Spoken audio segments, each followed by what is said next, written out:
귀한 찬양 감사드립니다. 우리 좌우 양옆에 계신 성도님들과 인사 나누고 말씀 나누겠습니다. 하나님이 당신을 사랑하십니다. 앞뒤로도 한번 인사하십니다. 하나님이 당신을 사랑하십니다. 네, 감사합니다. 오늘 우리는 사무엘서 7장 말씀을 읽었습니다. 얼마 전 사무엘상 1장 2장에 나오는 한나 이야기를 함께 살펴본 바가 있습니다. 사무엘서를 통해서 우리는 하나님이 쓰시는 사람은 어떤 사람인가 하는 주제로 좀 계속해서 살펴보고 싶습니다.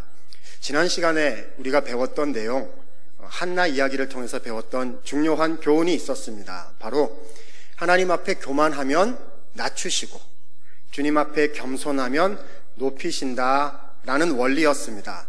이 원리가 사무엘서 전체에 나오는 여러 인물들, 그 스토리들을 꿰뚫고 지나가는 가장 중요한 원리가 됩니다.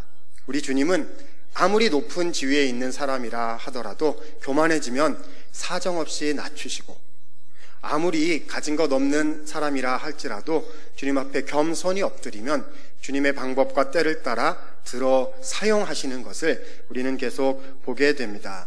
그러므로 우리는 하나님 앞에 겸손해야 하고, 특별히 주님께서 나에게 귀중한 주님의 것을 맡겨주실 때에 더 겸손히 무릎 꿇고 주님을 섬기려 하는 신앙의 경주가 필요한 것입니다. 이처럼 한나 이야기 다음에 계속해서 우리는 이 겸손과 교만의 이야기를 읽어가게 됩니다. 따라서 오늘 말씀 함께 들으실 때요, 이게 3000년 전에 벌어졌던 옛날 이야기다 생각지 마시고 오히려 나의 이야기다, 주님이 오늘 바로 이 순간을 살아가는 나에게 들려주시는 나의 이야기다 이렇게 생각하시고 주님 말씀 함께 나눌 수 있게 되기를 원합니다.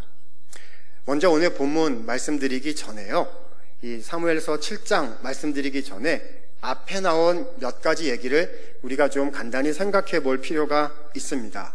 왜냐하면요, 오늘 우리가 읽은 사무엘 7장은요, 이 사무엘 선지자가 이스라엘 백성들을 데리고 블레셋하고 싸워서 큰 승리를 거둔 승리의 이야기입니다.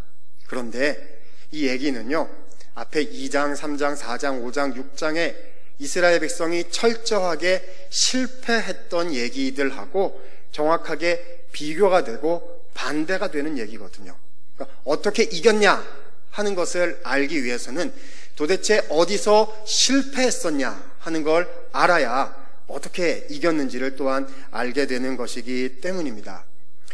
아마 우리 성도님들께서 오늘 이야기 어쩌면 잘 아실지 모르겠어요. 그런데 저하고 같이 좀 정리하면서 쭉 줄을 잡아서 참으로 하나님 앞에 사무엘과 그때 백성들이 어떻게 쓰임받을 수 있었는지 오늘 한번 정리해 보기를 원하는 것입니다. 특별히요, 오늘 사무엘하고 이렇게 비교가 되는 인물들이 2명 있는데, 당시 제사장이었던 그 엘리 제사장의 2 아들들, 이름이 뭘까요? 바로 홈리와 비느하스라고 이렇게 불렸던 2명의 아들들. 정말 사무엘과 명확한 대조가 됩니다. 그래서 그 이야기를 먼저 좀 말씀을 드려야 될 것 같습니다. 자, 일단요, 처음에 사무엘상 2장 12절 말씀에 보면 처음부터 이렇게 홈리와 비느하스가 이런 사람이다라고 처음부터 말씀해 주세요. 거기 보면 엘리의 아들들은 행실이 나빠 여호와를 알지 못하였다라고 말씀하셨습니다. 정말 나쁜 신앙을 가졌던 사람들이에요. 이 아버지가 제사장이니까 힘이 강하죠. 최고 지도자거든요. 그 아버지의 힘을 등에 업고서 정말 온갖 나쁜 일을 다 저질렀던 사람들이 바로 이 사람들이었습니다. 예를 들면요, 이 백성들이 주님 앞에 제사를 드리려고 제물을 가지고 오면 하나님의 제단에 바친 후에 거기서 일부를 떼어서 제사장 가족에게 주도록 되어 있었는데, 제사를 드리기도 전에 일일이 가져와 보세요. 그리고 좋은 거를 먼저 뒤로 이렇게 빼돌리는 일을 했습니다. 아니, 백성들이 안 된다고 주님께 먼저 드린 다음에 가져가시오. 그래도 안 된다는 거예요. 아버지가 그걸 원하는, 지금 원하고 있으니까 빨리 내놓아라, 이렇게 거짓말을 해가지고 억지로 빼앗아 갔습니다. 바로 하나님의 제사를 멸시한 것이죠. 그래서 2장 17절에 보면 하나님은 이 두 아들에 대해서 이 17절 말씀에 이렇게 기록을 하셨어요. 이 소년들의 죄가 여호와 앞에 심히 컸다. 그들의 죄가 주님 앞에 엄청나게 컸다 라고 기록하십니다. 이들의 죄는 여기서 그치지 않았습니다. 심지어는 주님께 제사를 드리는 그 회막문에서 섬기고 있는 어떤 여인들이 있었는데 그들과 동침하는 죄까지 범하기도 했어요. 그래서 이 아버지 엘리 제사장이 이 아들들을 좀 말려보려고 하기는 했지만 이들은 아버지의 말을 결국 듣지 않았습니다. 주님의 영광을 가리게 되었고 주님의 이름을 욕되게 했죠. 결국 하나님은 이 엘리 아들들에게 심판을 내리겠다고 선언하시는 데까지 가고 말았어요. 3장 30절 말씀에 보니까 3장 30절 말씀 보니까 이렇게 기록을 했습니다. 자, 중간에 보니까요.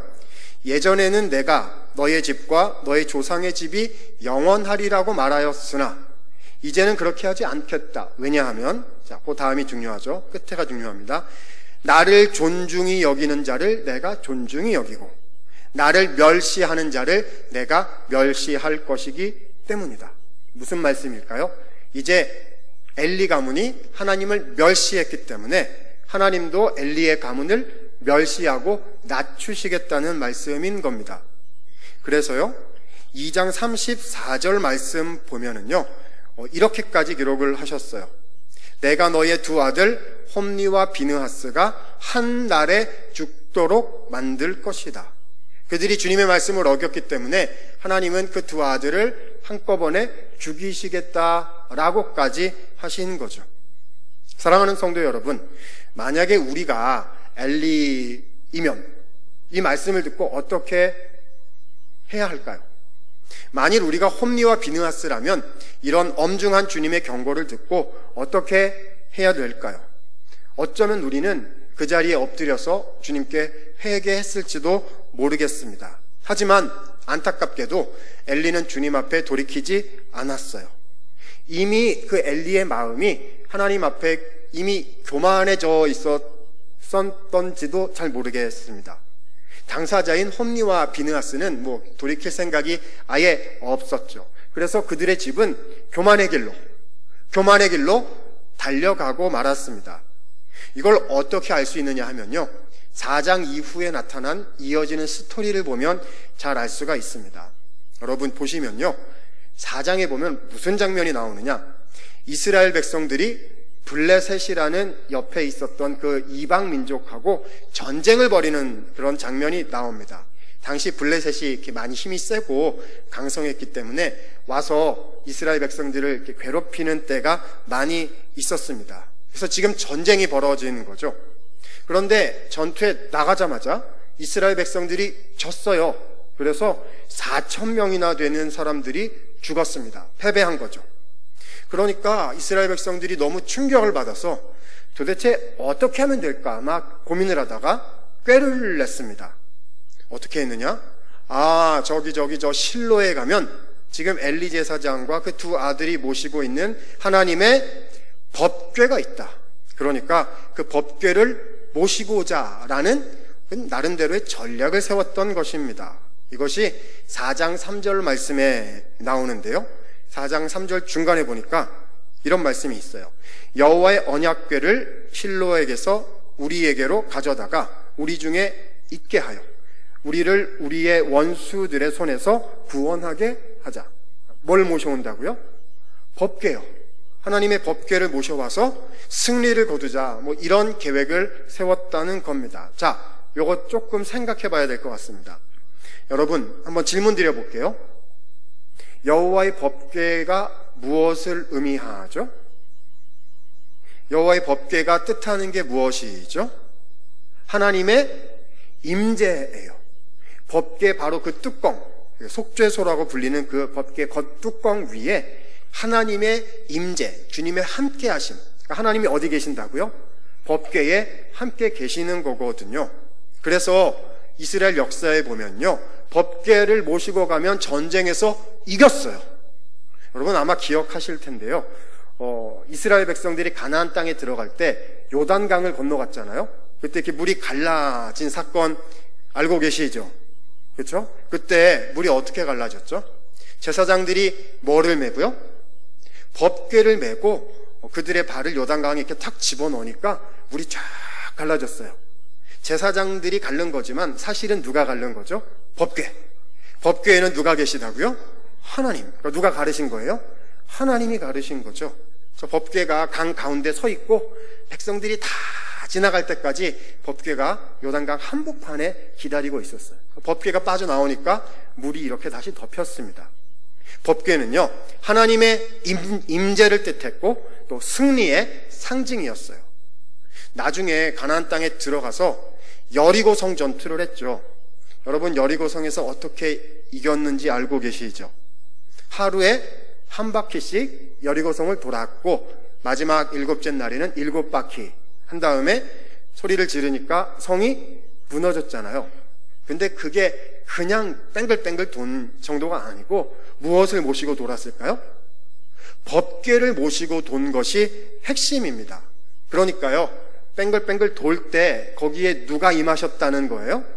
하나님이 오셨다는 거죠. 전쟁에 능하신, 승리하시는 용사이신 하나님이 직접 임하셨기 때문에 성이 무너졌다. 이렇게 스토리가 되는 거거든요. 법궤는 하나님의 임재의 상징이었고 승리의 보장이었거든요. 자, 다시 사무엘서 오늘 본문으로 돌아옵니다. 자, 백성들이, 홈리와 비느하스 이 백성들이 무슨 생각을 했다고요? 뭘 모시고 나가자?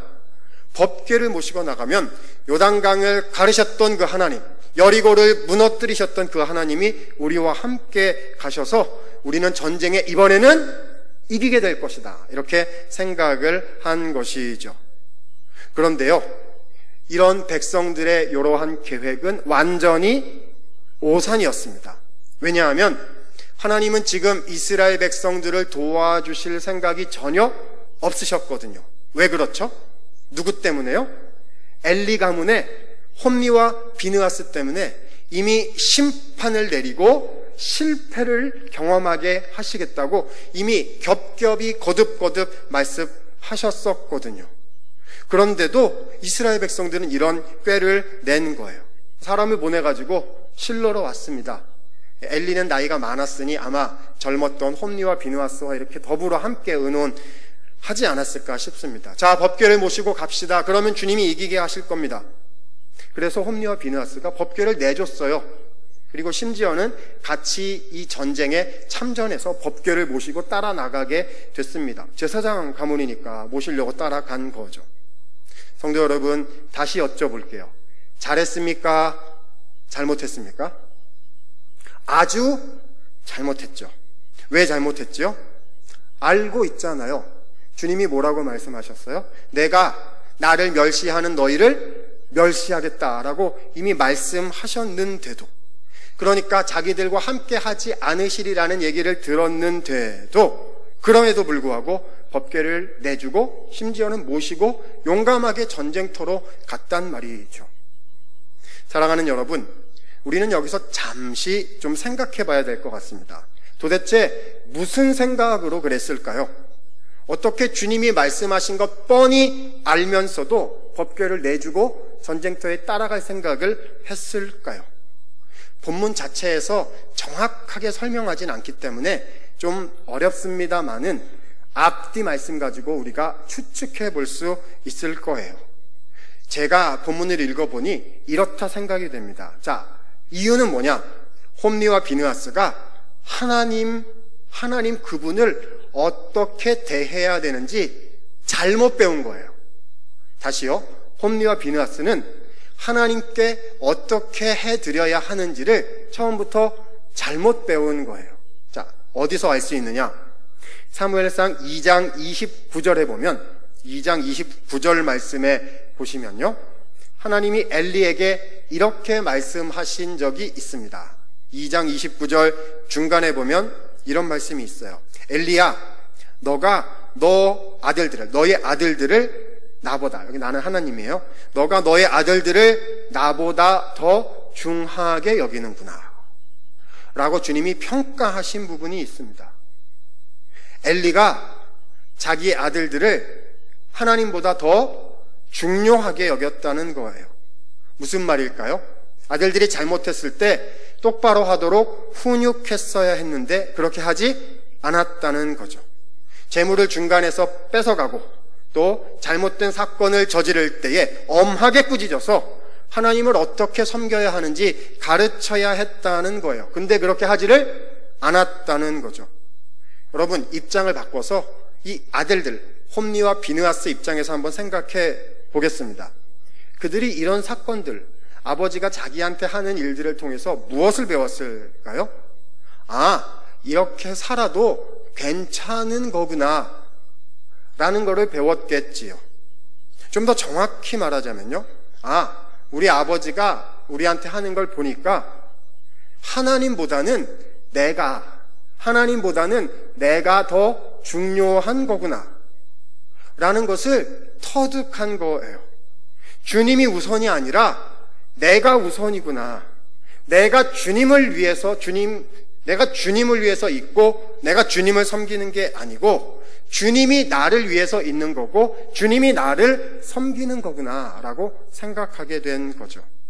이 엘리의 삶의 이 신앙이 그가 타협해버린 바로 그 부분이 홈리 비느하스라는 아들들의 삶 속에 그대로 들어가 버린 거예요. 그들에게 있어서 하나님은 순종의 대상이 아니셨고 오히려 이용의 대상이 되고 마셨어요. 주님의 법궤가 여기 있어서 그 법궤 때문에 내가 이득을 보고 내가 복을 받는다 라고만 생각하지, 그 하나님을 경외하고 그 하나님께 순종하고 그분께 복종하고 그분을 섬기면서 산다라는 진정한 신앙을 어느새 나도 모르게 잃어버리게 된 것이죠. 결과가 무엇입니까? 법궤를 모시고 나가기만 하면 하나님은 기계적으로 따라올 거다. 그러니까 법궤를 가지고 이 공식이다. 하나님은 이렇게 하지 않을 수 없다. 하나님 이렇게 해야 된다라고 생각한 것이죠. 지금까지도 주님 말씀 어기고 내 맘대로 했는데도 지켜주셨으니까 앞으로도 그럴 거다라고 착각한 거예요. 잘못된 하나님에 대한 지식을 가지고 있었던 거죠. 그래서 법궤를 모시고 나갔습니다. 어떻게 됐을까요? 하나님은 이스라엘을 도와주지 않으셨고 이스라엘은 패배했고요. 심지어 주님의 법궤까지 빼앗기고 말았습니다. 홈리 비느하스는 블레셋 군대에게 죽임을 당했고 그 소식을 전해 들은 아버지 엘리 제사장은 너무 놀라가지고 의자에서 떨어져서 아버지도 죽고 말았어요. 하나님을 하나님으로 모시지 않고 하나님을 이용의 대상으로 생각한 결과였습니다.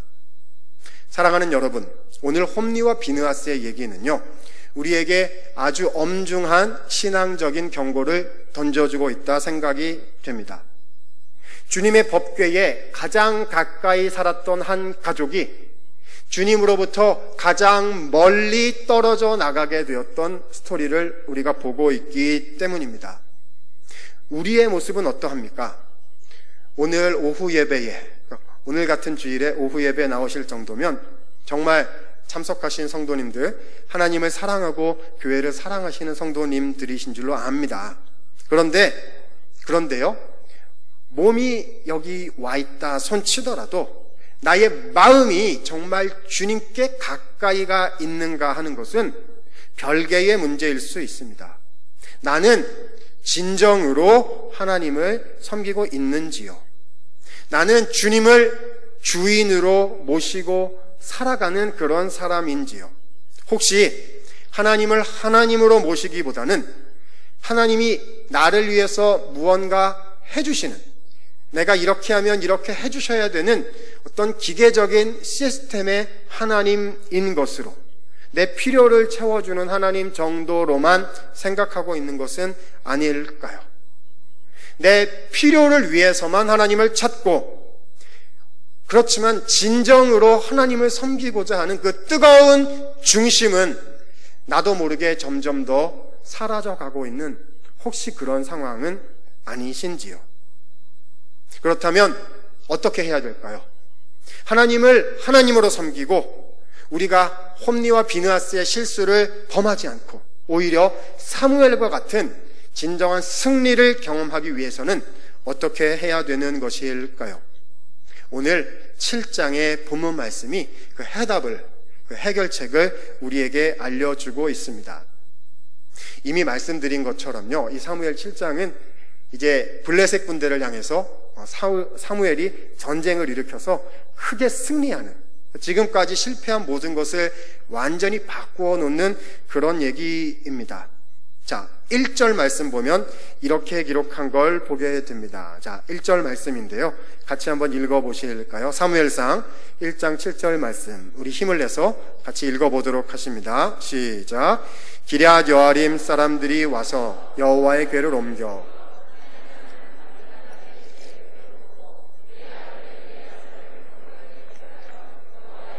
지키게 하였더니. 아멘. 자, 여호와의 법궤가 어디로 돌아왔다고요? 아비나답의 집이라는 집으로 돌아왔다는 겁니다. 자, 스토리가 긴데 짧게 줄이면 이렇게 됩니다. 하나님의 법궤를 블레셋 군대에게 빼앗겼죠. 홈리와 비느하스가 법궤를 뺏겼어요. 그래서 블레셋 사람들이 이 법궤를 가지고 자기들이 섬기는 우상신, 그 신전에다, 다곤신이라고 하는데 거기다가 딱 갖다 놨습니다.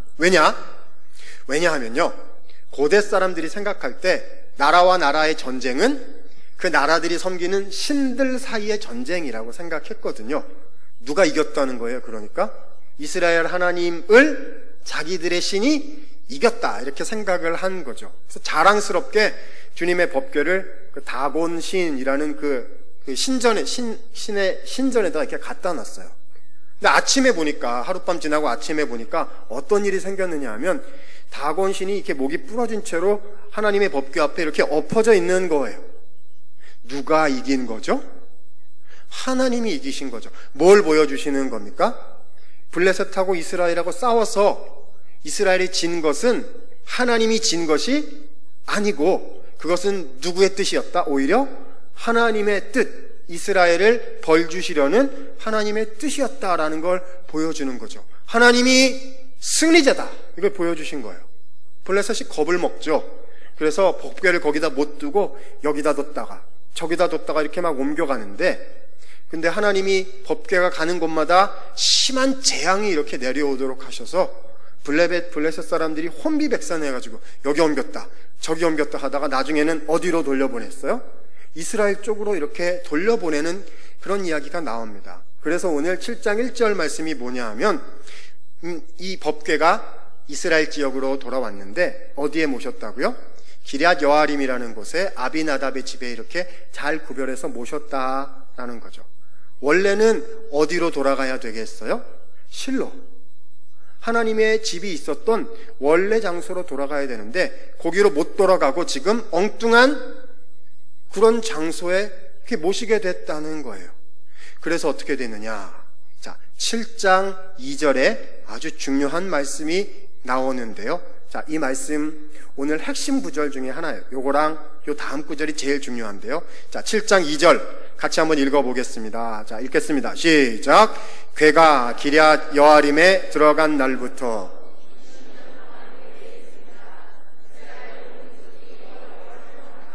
자, 몇 년이 흘렀다고요? 언제부터요? 법궤가 돌아와서 그 아비나답의 집에 들어간 지 몇 년이 됐다고요? 20년이 된 거죠. 20년 동안 어린아이였던 사무엘은 장성하여 이스라엘을 이끌 지도자가 되었는데요. 많은 시간이 흘렀는데, 자, 그 20년 지난 다음에 하반절에 보니까 이렇게 기록했어요. 제가 다시 한번 읽어볼게요.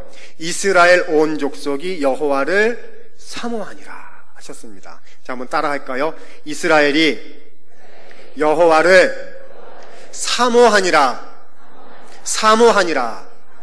자, 오늘 말씀에서 가장 중요한 단어가 나왔습니다. 이스라엘이 여호와를 어떻게 하게 되었다고요? 사모하게 되었다라고 말씀하셨어요. 보십시오. 바뀌었어요. 20년 전에 이 사람들은 하나님을 사모하지를 않았습니다. 어떻게 했죠? 주님을 이용하려고 했어요. 법궤 이용같이 따졌고 자기의 목적을 위해 주님을 사용하려고 했습니다. 그러니까 주님이 그들을 떠나시고 그들을 도우실 수가 없었어요. 그런데 이제는 그들의 마음이 변화되어 주님을 사모하게 되었다는 겁니다. 바로 이 사모함이 7장에서 이스라엘 백성들이 큰 승리를 거둘 수 있었던 비결이었다는 것입니다. 그렇다면요, 좀 더 생각해 봐야 되겠죠. 이 사모함이라는 말이 무슨 뜻일까요? 사모한다. 너무 은혜로운 말인데요. 이 말이 무슨 뜻일까요? 자, 2절에 나온 이 사모하다라고 번역된 그 단어의 뜻을 보게 되면요, 두 가지 뜻을 동시에 가지고 있습니다. 첫 번째는요, 가까이 가서 거하다, 또 충실하게 따르다, 이런 뜻을 가지고 있어요. 그러니까 20년 동안 하나님으로부터 멀리 떠났던 그 마음이 20년 동안 주님께 가까이 오게 됐다라는 말이죠. 이 사모하다라는 우리 한국말하고 좀 의미가 통하는 것 같아요. 그런데 여기에 또 한 가지 뜻이 있습니다. 자, 이 동사는요, 두 번째 다른 용례로도 다른 뜻으로도 많이 쓰이는데요. 잘 보세요. 이 사모하다라는 이 동사가 무슨 의미가 또 있냐 하면요, 통곡하다, 슬퍼하다, 애통해하다 라는 의미도 또 가지고 있어요. 오히려 성경 다른 곳에 보면 슬퍼했다, 통곡했다, 애통해했다 라는 뜻으로 더 많이 쓰인 것을 볼 수 있습니다. 그러면 오늘 본문에 나온 이스라엘 족속이 여호와를 사모하였더라 라는 이 말씀은 어떤 뜻일까요? 사모함이란 그냥 단순히 하나님께 가까이 갔다라는 정도가 아니라 애통하였다라는 의미까지 같이 가지고 있는 거예요. 그러면 또 질문하게 되죠. 아니, 도대체 뭘 애통해했단 말인가? 뭘 그렇게 슬퍼했단 말인가? 하는 생각을 하게 되지요. 거기에 대한 대답의 말씀이 3절부터 나오고 있는데요. 3절, 오늘 말씀 중에 가장 중요한 말씀 3절에 나옵니다. 우리 마지막으로 한번 읽어봤으면 좋겠는데요. 사무엘상 7장 3절 말씀. 자, 우리의 마음에 담기를 소원하시면서 7장 3절 같이 힘있게 또박또박 읽어보셨으면 합니다. 읽겠습니다. 사무엘이 이스라엘 온 족속에게 말하여 이르되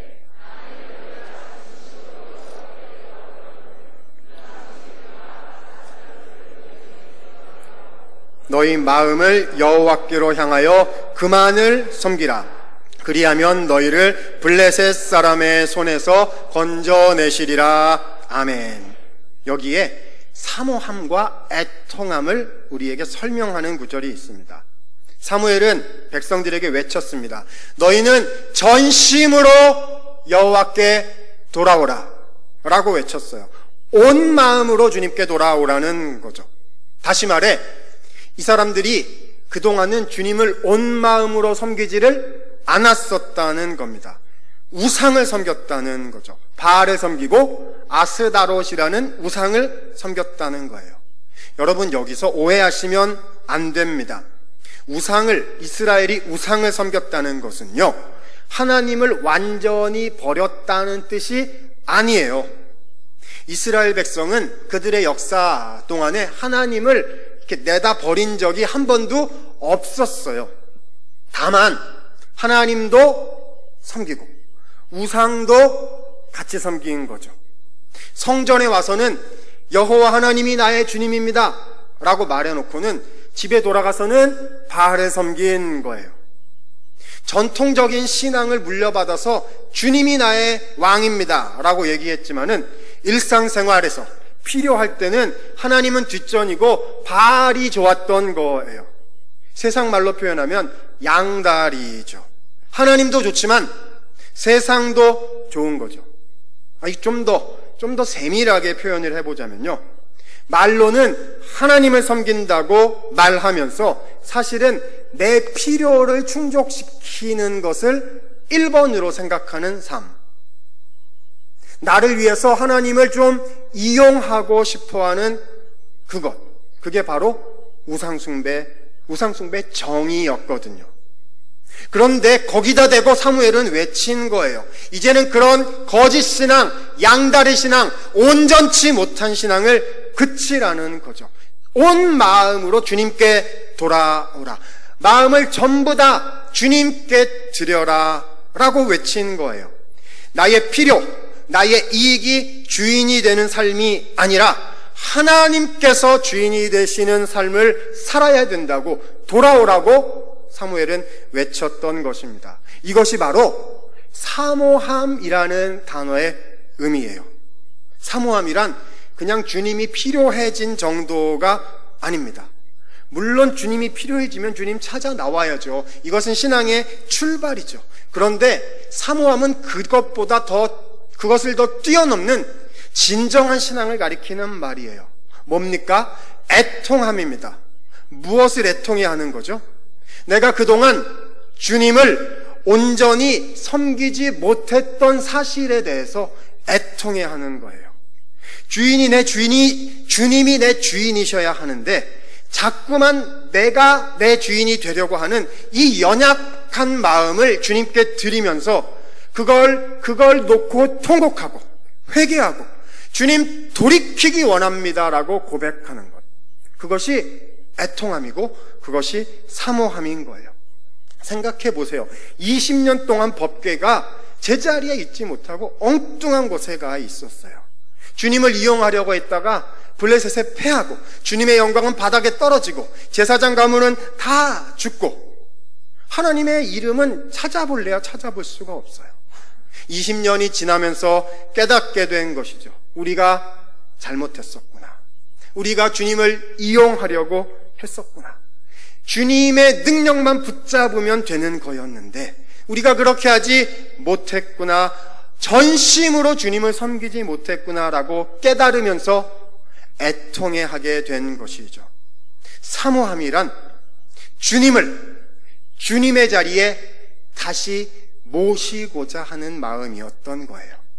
다시요, 사모함이란 주님을 다시 주님의 자리로 모시고 싶어 하는 마음. 그것이 바로 사모함이었다는 것입니다.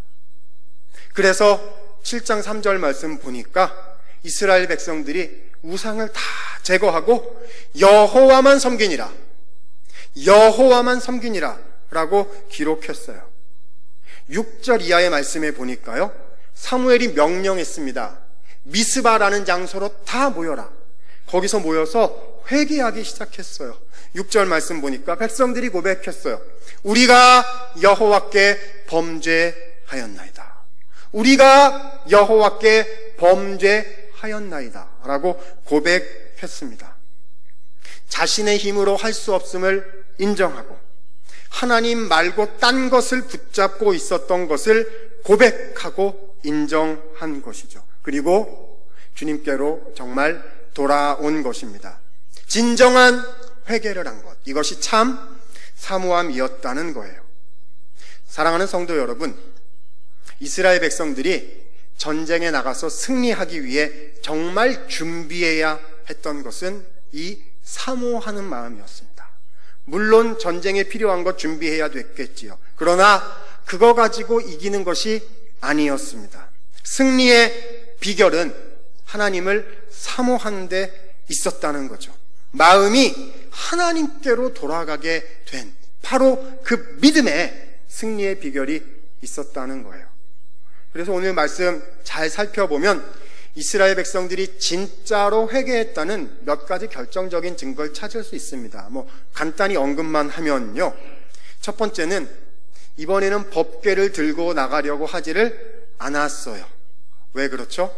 홈리와 비느하스가 법궤 들고 나가려고 했다가 진 것 너무 잘 알았기 때문에 법궤 들고 나가려는 생각조차 하지 않았습니다. 두 번째, 법궤를 들고 나가는 대신에 그들은 기도하기로 결정을 했어요. 특별히 사무엘에게 부탁해서 주님 앞에 쉬지 않고 부르짖어 달라고 주님 앞에 기도하기를 선택을 했어요. 예전에는 머리로 계산해서 이렇게 하면 되겠다 생각했는데 이제는 주님만 의지하기로 한 것이죠. 세 번째는요, 이번에는 사무엘이 하나님 앞에 온전한 번제를 드렸다라고 되어 있습니다. 9절 말씀에 나와요. 예전에 홈리와 비느하스는 불완전한 제사를 드렸죠. 중간에서 빼가고 하면서 불완전한, 주님이 못 받으시는 제사를 드렸는데 이제는 온전한 제사를 주님께 드리려고 노력한 걸 보게 됩니다. 온 마음으로 주님께 돌아가려고 기도하고 그들의 삶에서 실천해 나가려고 노력했던 여러 가지 모습을 오늘 본문에서 보게 되는 것입니다. 이것이 이스라엘이 하나님 앞에 가져야 했던 신앙, 사모하는 마음이었어요. 어떻게 되었을까요? 큰 승리를 거두었죠. 하나님이 역사하셨습니다. 우레를 막 내리셔서 블레셋 군대에 이렇게 흩어지도록 만드셨고 크게 물리치도록 하셨어요. 그래서 전쟁을 이기고 기념이 되는 장소에 돌 기념비를 세웠는데 그 이름이 뭐냐 하면 우리가 잘 알고 있는 에베네셀이라는 이름입니다. 에베네셀이란 도움의 돌이라는 뜻으로요. 거기서 도움이 누굴 가리키는 말일까요? 하나님을 가리키는 말이겠죠. 주님이 우리를 도우셨다라고 고백하는 데까지 가게 됩니다. 주님을 주인으로 섬길 때 주께서 나의 도움이 되셨다라고 우리에게 알려주고 있는 것입니다. 사랑하는 여러분, 오늘 본문 말씀은 우리에게 중요한 도전을 던지고 있다고 생각이 됩니다. 우리는 모두 교회에 몸담고 있는 사람들입니다. 우리의 일상생활이 주님께 이렇게 비교적 가까이 나와 있는 그런 사람들이에요. 그런데 오늘 말씀은 보여주십니다. 내가 몸이, 나의 삶이 하나님께 가까이 와 있다 치더라도 그것이 진정한 신앙생활을 항상 보장하는 것은 아니라는 사실을 보여주는 거예요. 그런 분이 안 계셨으면 좋겠습니다만은요, 혹시 어떤 분, 우리 중에 어떤 분이 홈리 비누아스처럼 몸은 가깝지만은 마음은 주님으로부터 멀어져 있는 분이 혹시 계실지도 모릅니다. 어떻게 알 수 있을까요? 하나님을 주인으로 섬기고 있는지 아니면 하나님을 이용하려고 하고 있는지를 살펴보면 분별할 수 있겠죠. 그렇다면 하나님을 주인으로 섬기고 있는지 아니면 주님을 이용하고 있는지를 어떻게 알 수 있을까요? 그것은 내 안에 하나님을 향한 사모함이 있는가, 그것을 살펴보면 알 수 있습니다. 내 안에 사모함이 있으면 주님을 주인으로 섬기고 있는 것이고, 내 안에 사모함이 없으면 주님을 이용하고 있는 것이죠. 그러면 사모함이 무엇입니까? 주님께 마음이 온전히 가 있는 거예요. 정확히 얘기하면요, 주님께로 내 마음이 온전히 가 있지 못할 때 회개하고 이 마음을 주님께 드리고자 하는 그 마음, 그것이 사모함입니다. 회개하고 주님 더 사랑하지 못하는 것을 회개하고 주님을 더 섬기고자 하는 마음을 품게 되는 것, 그것이 사모함이고, 이 사모함이 있는 사람이 하나님을 주인으로 섬기고 있는 진정한 신앙의 길을 오늘 걸어가고 있는 사람이라는 것입니다. 사랑하는 성도 여러분, 이 주님을 향한 사모함이 있으십니까? 주님을 사랑하고 싶은 마음이 내 안에 있는가 하는 그 질문입니다. 나의 마음을 말씀의 기준으로, 주님의 기준으로 비추어 보고 들추어 보면서 시간이 흐를수록 주님을 더 따르기 위해 노력하는 삶, 그런 삶을 살고 계십니까? 어제보다 오늘이, 오늘보다 내일이 주님께로 더 가까이 나아가는 그런 신앙의 삶 살고 계십니까? 우리가 신앙생활 처음 할 때 구원의 확신이 있느냐고 묻잖아요. 너무너무 중요하죠. 넘버원으로 중요합니다. 구원의 확신이 생기고 나면 그 다음에 물어야 되는 두 번째 질문이 또 있습니다. 무엇일까요? 예수님의 모습으로 변화되고 있느냐 하는 거죠. 점점 더 주님을 닮아가고 하나님이 나를 부르신 그 순례길에서 주님의 뒤를 따라가려는 노력이 계속해서 일어나고 있느냐는 것입니다. 여러분, 성경 읽어보고 교회 역사를 읽어보면요, 수많은 신앙의 선배들을 만나게 됩니다. 그분들은 신앙이 깊어질수록 더 애통한 사람들이었어요. 하나님의 사랑을 깊이 깨달을수록 자신의 죄를 더 깊이 깨닫게 되었죠. 처음 믿었을 때는 내가 잘난 줄 알았는데 신앙생활을 하면 할수록 내 안에 죄가 너무 많고 내가 연약한 부분이 너무 많다는 것을 더 깨달아가서 더 애통해 했습니다. 그런 자신의 모습을 주님 앞에 인정하면서 하나님께 그것까지 맡겼지요. 주님이 도와주시는 것 외에는 길이 없다는 것을 깨닫고 내 연약함이 발견될수록 어려운 일들이 닥칠수록 주님을 더 사모하게 되었습니다. 하루하루 인생 살며 나 스스로에게는 절망하고 애통하지만 하나님에 대해서는 더 사모하고 주님을 더 믿고 신뢰하고 주님을 사랑하게 된 신앙의 선배들 이야기가 성경에, 교회 역사에 주옥같이 적혀져 있습니다. 우리는 어떤 삶을 살고 있습니까? 하나님이 우리에게 여러 가지 맡겨주셨지요. 소중한 것 주셨어요. 가정을 주셨고 자녀들 주셨고요. 또 직장 사업터를 주셨고 그 무엇과도 바꿀 수 없는 주님을 섬길 수 있는 직분들도 우리에게 주셨습니다. 얼마나 감사한지 몰라요. 너무너무 소중해요. 주님이 주셨다고 생각하면 참 감격스럽죠. 근데 여기에 우리가 조심해야 할 한 가지 함정이 있는 것 같습니다.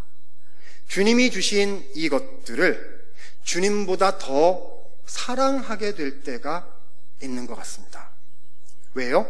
주님이 맡겨주셨다는 그 사실 때문에 소중하게 여기다가 이게 주님보다 더 소중하게 생각되는 순간이, 그 유혹이 찾아온다는 거예요. 기억해야지요. 내 것이 아니에요. 하나님의 것이죠. 나는 청지기일 뿐이에요. 나는 내 가정을 섬기는 게 아니고, 나는 내 직분을 섬기는 게 아니고, 나는 하나님을 섬기는 사람이거든요. 시간이 흐를수록 그 모든 것을 통해서 주님을 더 사랑하는 사람이 될 수 있어야 됩니다. 근데 우리는 연약해가지고요, 주님 사랑하려고 하다가 맡겨주신 것을 더 사랑하게 될 때가 있는 것 같아요. 그러면 넘어지게 됩니다. 백발백중이죠. 왜냐하면 그건 길이 아니기 때문입니다. 방법이 잘못되었고 주님이 거기서 역사하실 수가 없거든요. 홈리와 비느하스가 여호와의 법궤가 나가신다라고 지고 나갔지만, 그러나 그들에게는 하나님이 함께 계시지 않았던 그런 길 같은 거거든요. 진정한 승리의 길은요, 하나님을 온전히 사랑하지 못하는 내 가슴을 이렇게 두드리면서 주님을 사랑하기 위해서 애쓰는 길입니다. 내 영광이 아닌 주님의 영광이 드러나기를 기대하고, 내 이름이 아닌 주님의 이름이 높아지시기를 소원하고, 내 열매가 아닌 주님의 열매가 열리게 되기를 기도하고, 나는 보이지 않게 되기를, 주님만 보이시게 되기를, 그렇게 가슴을 두드리면서 주님과 함께 걸어가는 그것이 승리이고 사랑이고 신앙인 것입니다. 사랑하는 성도 여러분, 어떻게 살고 계십니까? 제가 목회자잖아요. 그리고 신학생들을 가리키는 학교에서는 선생 역할을 하고 있습니다. 저는 주님이 저에게 주신 이 맡겨주신 것들이 너무 좋아요. 어떻게 생각할 수가 없어요. 그렇죠? 이걸 위해서는 뭐든지 할 수 있다라는 생각이, 진짜 뭐든 하겠다는 생각이 들거든요. 근데 주님은 이렇게 자꾸 저한테 이렇게 물어보시는 것 같습니다. 너 일 잘하고 있냐? 이렇게 물어보시지는 않는 것 같아요. 뭐라고 물어보시냐 하면, 너 나를 사랑하느냐? 너 나를 사랑하느냐? 이렇게 물어보세요. 너가 사랑하는 게 나 하나님이냐? 뭐라고 대답해야 될까요? 뭐라고 대답해야 될까요? 주님이 주셨기 때문에 그게 너무 소중한 건데 그게 주님처럼 소중해지면 안 된다는 거거든요. 그래서 내가 너무 자랑스럽고 내가 너무 소중하게 생각하는 그거를 주님께 자꾸 드리려고 하게 됩니다. 헐헐 털어버리게 되는 거지요. 대답해야 되니까요. 주님이 제일 소중하십니다. 주님을 제일 사랑합니다. 그렇게 대답할 때라야 제 안에서 은혜의 강물이 흐르고 부족하고 연약하고 쓸모없는 저를 통해서 하나님이 일하실 수 있게 된다는 것을 알기 때문입니다. 사랑하는 여러분, 한번 여쭤봐도 되겠습니까? 어떠십니까? 맡겨주신 자리에서 주님이 제일 소중하다고 고백하실 수 있으십니까? 그 소중한 가족과의 삶 가운데서 인생과도 바꿀 수 없는 주님이 주신 직분의 자리에서 피땀 흘려 세워가는 나의 한 번밖에 없는 이 소중한 인생에서 하나님, 나에게는 주님이 제일로 소중합니다 라고 말씀하실 수 있으십니까? 거기에 생명이 있고 거기에 능력이 있습니다. 신앙은 주님이 맡겨주신 것을 감당하기 위해 주님을 이용하는 것이 아닙니다. 반대로 주님을 사랑하기 때문에 맡겨주신 것을 감당하는 겁니다. 주님이 주인이실 때 주님이 일하시고 내 힘으로는 안 되는 놀라운 승리의 역사가 하나님이 일하실 때 나타나게 됩니다. 이 길을 가고 계십니까? 이 길을 올바로 가고 계십니까? 오늘 말씀은 저와 여러분이 매일매일 기억하고 씨름해야 되는 말씀이라 생각이 됩니다. 혹시 오늘 말씀 들으시다가 내가 이거 돌이켜야 되는구나 라는 생각이 드는 부분이 있으시면 반드시 돌이키실 수 있기를 바랍니다. 저도 있어요. 옛날에도 있었고 말씀 준비할 때 가장 창피한 사람이 저 같습니다. 그래서 돌이켜야 되는군요 하나님 하고 올라왔습니다. 눈물이 나죠. 너무 사랑하니까. 그렇죠? 그런데 이런 부분들을 주님께 드릴 때 주님의 십자가의 능력이, 주님의 부활의 능력이 내 안에 다시 부어지고 주님을 내가 붙들게 되고 주의 인도하심을 따라가게 되고 하나님이 일하시는 것을 보게 되는 일이 생겨나게 되는 그런 것입니다. 말씀 정리합니다. 오늘 말씀 통해 주님이 우리에게 묻고 계시다고 생각이 됩니다. 너는 나를 사랑하느냐 아니면 나를 이용하려 하느냐 물으십니다. 또 물으십니다. 너는 나를 사모하느냐 아니면 그냥 내가 필요하냐 라고 물으십니다. 우리의 대답은 주님, 제가 주님을 사랑합니다 여야 합니다. 우리의 대답은 주님, 제가 주님을 사모합니다 여야 합니다. 이 길로 갈 때 주께서 붙잡아 주시거든요. 주님을 사모함이 승리의 비결입니다. 주님을 사랑함이 우리가 가야 할 바로 그 길입니다. 아무쪼록 오늘 말씀 따라 주님을 더 사랑하고 주님을 더 사모하셔서 주님 앞에 겸손한 신앙인이 되셔서 주님이 들어서 아름답게 사용하시는 우리 성도님들 다 되시기를 우리 예수님의 이름으로 간절히 소원합니다. 기도하겠습니다.